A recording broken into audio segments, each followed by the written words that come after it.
O Bahia Record está de volta com o futebol, com análise do comentarista Silvio Mendes, que está aqui com a gente. Silvio, muito boa noite. Boa noite, Juca. Boa noite, Carol. Boa noite a todos. Boa noite, Silvio. Pois é, a rodada do final de semana não foi nada boa para os times baianos, não é mesmo? Vamos falar primeiro, então, do Bahia, que empatou por 0-0 com o Coritiba pela Série A do Brasileirão. Silvio, o que foi que faltou ao tricolor para vencer pela primeira vez em Pituaçu? Olha, tem muita gente aí se arvorando a comentarista esportivo que não vive o dia a dia de comentários esportivos, porque não sabe nem onde é que o boi está dormindo, nem onde a vaca está tossindo. Essa que é a grande realidade. Porque não acompanha o dia a dia do Esporte Clube Bahia, não acompanha o dia a dia do Esporte Clube Vitória, aliás, não acompanha o futebol baiano em geral.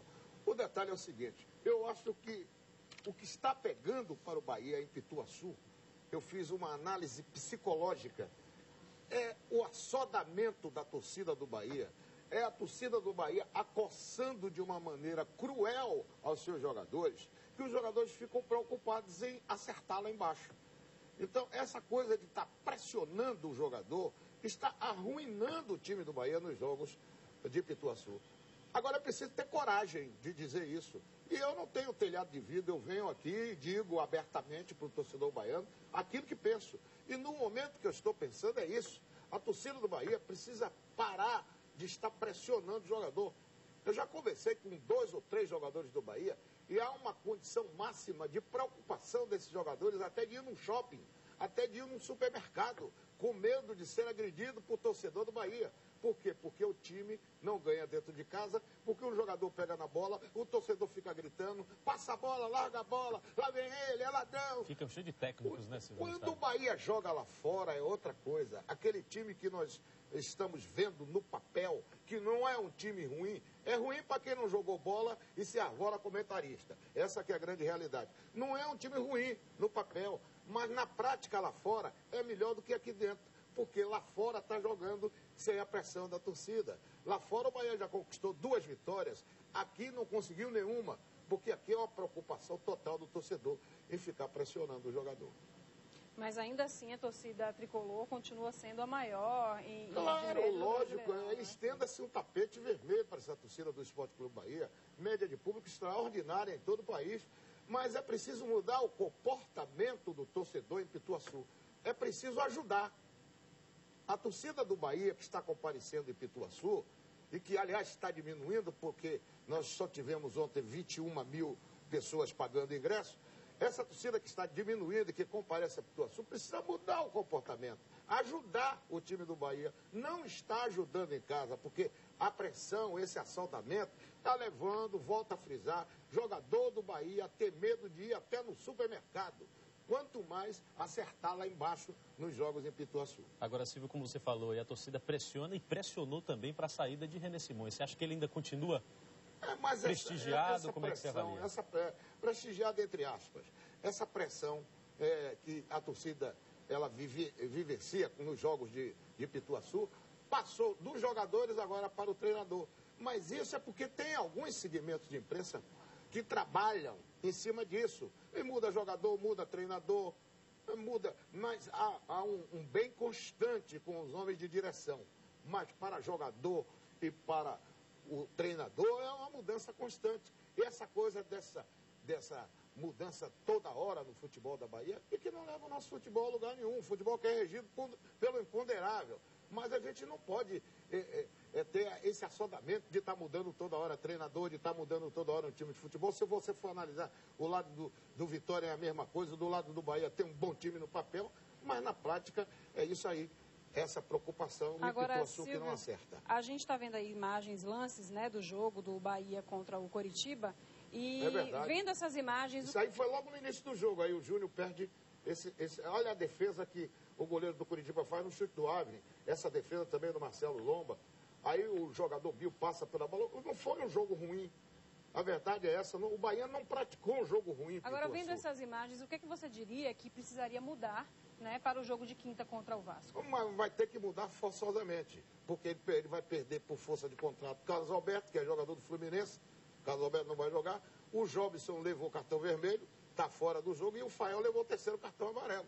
Ele vai ter que mudar, então ele vai ter que botar Fabinho, no meio de campo. O Dionis já está se recuperando do problema no cotovelo, deve jogar essa partida, ele deve fazer um cinturão ali dos volantes, dos 3 volantes, e deve botar o time lá na frente mais compacto, com o Reinaldo e com o Souza. Ele pode fazer essa mudança porque o Júnior não está caindo nas graças da torcida.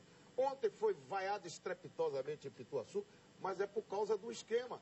O esquema do René Simões, a bola não chega no centroavante. Pode botar milhões e milhões de centroavantes no Bahia. A bola não vai chegar, porque o esquema não propicia os jogadores de frente trabalharem com a bola. Só quem sabe jogar nesse esquema do René Simões é o Souza, que o Souza faz um pivô legal, fica de costas para a zaga e trabalha para aqueles que vêm de trás, ainda mais com o Ricardinho encostando e com o Carlos Alberto encostando do outro lado. Agora, Silvio, o Tricolor empatou, mas o Vitória perdeu por 2-0 para a Portuguesa. E o que é que aconteceu com o Rubro Negro, Silvio?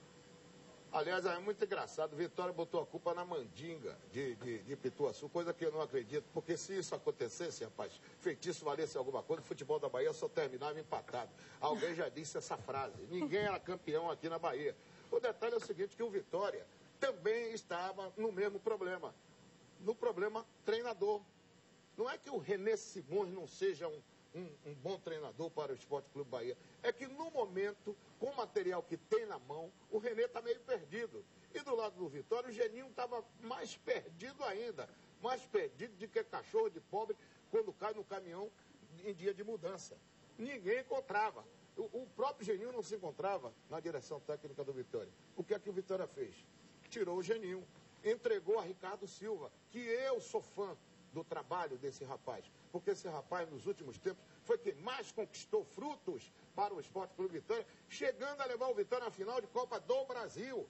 É um treinador eterno interino, mas é um treinador vice-campeão da Copa do Brasil do ano passado. Então ele e deveria merecia essa ser chance. efetivado, então? Eu, se fosse o Alex, efetivava o Ricardo Silva.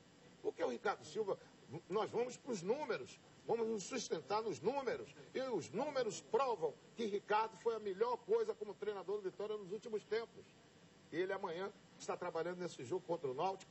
Ele já vai fazer uma formação diferente. Ele já vai sair com o Lúcio Flávio e com o Geraldo, só com 2 homens de contenção. Que não é necessário jogar com 3 volantes. Essa coisa de jogar com 3 volantes, se você tem 2 bons laterais no apoio, como tem o Nino, vai estrear amanhã o Chiquinho, ele tem que jogar para frente. O Náutico que tem que se cuidar, tem que se fechar. E lá na frente ele vai continuar com o Marcelo e com o jogador Neto Baiano, que muita gente fala mal, mas que já fez 6 gols no Campeonato Brasileiro da Série B.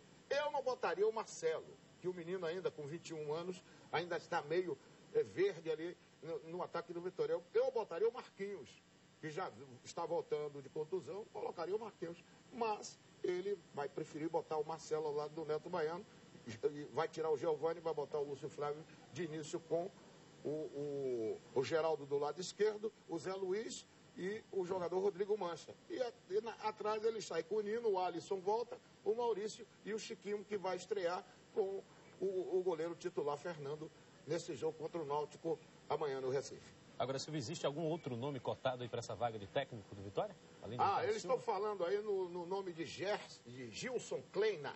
Esse jogador, esse treinador, ele é vice... o time dele está colocado em 2º lugar, está na vice-liderança, é isso que eu queria dizer, na vice-liderança da Série B do Campeonato Brasileiro, que é a Ponte Preta, atualmente treinada pelo Gilson Kleina. Mas o Gilson diz que é só especulação, que não procuraram ele. O Vitória também não oficializou para a imprensa que está em busca desse treinador. O treinador que o Vitória mais falou foi o Cuca, que deixou o Cruzeiro, mas Cuca disse que o Cuca tinha um salário de 250 mil no Cruzeiro.